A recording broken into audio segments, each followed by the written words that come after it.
wabarakatuh. Perkenalkan, saya Prayitno dari kelompok T721Y. Saya Ibriza Nabila, kami mahasiswa UPN Veteran Yogyakarta yang sedang melaksanakan kuliah kerja nyata atau KKN tematik COVID-19. Pada kesempatan ini, kami akan menyampaikan salah satu program kerja utama kami, yaitu penyadaran bahaya COVID-19. Sebelumnya, di sini saya akan menjelaskan apa itu COVID-19. COVID-19 atau Coronavirus Disease 2019 merupakan salah satu jenis penyakit baru yang ditemukan dan tergolong dalam coronavirus, yaitu SARS-CoV-2 yang sering disebut juga dengan virus corona. Virus corona ini menyerang pada sistem pernafasan manusia. Pada banyak kasus, virus corona yang menginfeksi manusia secara ringan dapat mengakibatkan penyakit seperti flu. Namun, pada kasus berat yang menginfeksi pada pernafasan manusia, bisa mengakibatkan pneumonia atau radang pada paru-paru. Selain itu juga, COVID-19 dapat mengakibatkan terinfeksinya organ lain, kemudian gagal ginjal, dan akibat terparah dapat mengakibatkan kematian pada manusia. Sebenarnya COVID-19 ini pertama kali ditemukan di Wuhan, Cina pada bulan Desember tahun 2019. Virus corona ini dengan sangat cepat menyebar ke seluruh negara hingga akhirnya sampai ke Indonesia hanya dalam jangka waktu yang beberapa bulan saja.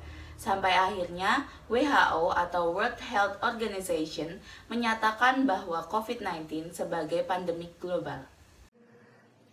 Gejala virus corona atau COVID-19 secara umum ada 3 gejala yang menunjukkan tanda-tanda seseorang terkena infeksi virus COVID-19. Yang pertama yaitu demam dengan suhu lebih dari 38 derajat Celcius, kemudian batuk kering, yang kemudian adalah sesak nafas.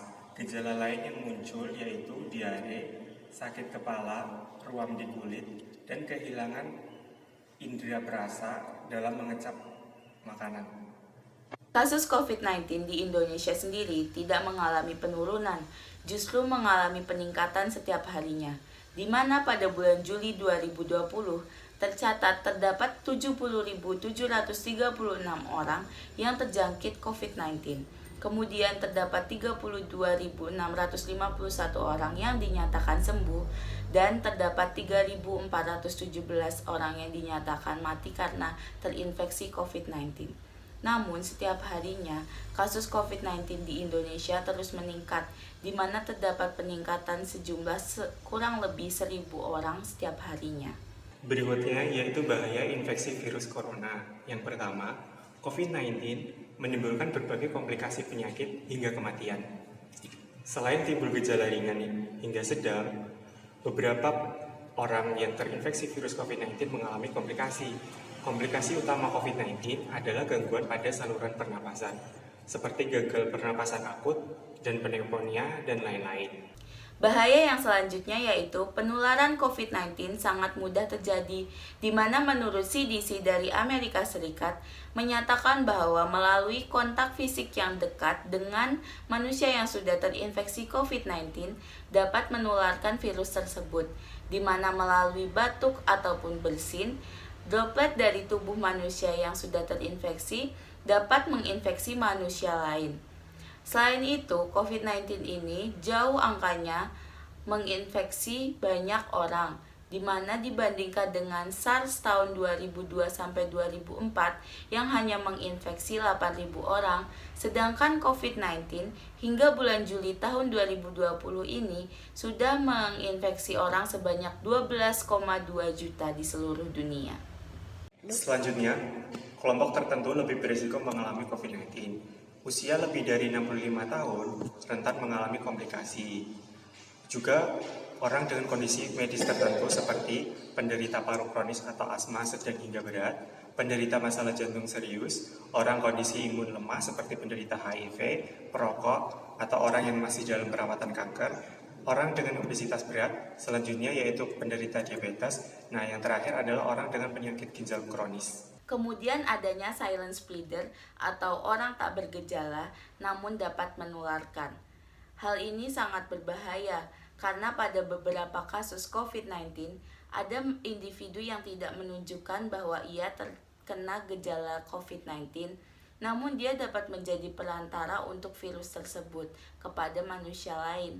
Hal ini sangat dikhawatirkan oleh para ahli, sehingga para ahli menyarankan untuk kita diam di rumah saja jika tidak ada kepentingan yang mendesak dan selalu mengikuti protokol kesehatan yang ada jika kita berpergian keluar rumah. Langkah pencegahan COVID-19. Yang pertama, rajin mencuci tangan dengan sabun dan air mengalir. Yang kedua, saat batuk atau bersin, usahakan menutup mulut menggunakan tangan. Yang ketiga, menggunakan masker ketika beraktivitas di luar rumah. Yang keempat, apabila mengalami gejala flu, segera konsultasikan dengan dokter. Kemudian, hindari kontak langsung orang yang mengalami gejala flu atau demam. Setelah berpergian, segera ganti pakaian dan kemudian mandi. Yang terakhir, jangan bepergian ke daerah dengan angka penyebaran COVID-19 yang masih tinggi. COVID-19 memang sangat berbahaya, namun kita tidak boleh panik ataupun takut. Kita harus selalu waspada dalam menghadapi pandemi ini dengan cara mengikuti protokol kesehatan yang ada. Selain itu, kita harus selalu berdoa kepada Tuhan Yang Maha Esa dan selalu berpikiran positif. Sekian video penyadaran bahaya COVID dari kelompok kami. Apabila ada kesalahan, kami mohon maaf. Wassalamualaikum warahmatullahi wabarakatuh.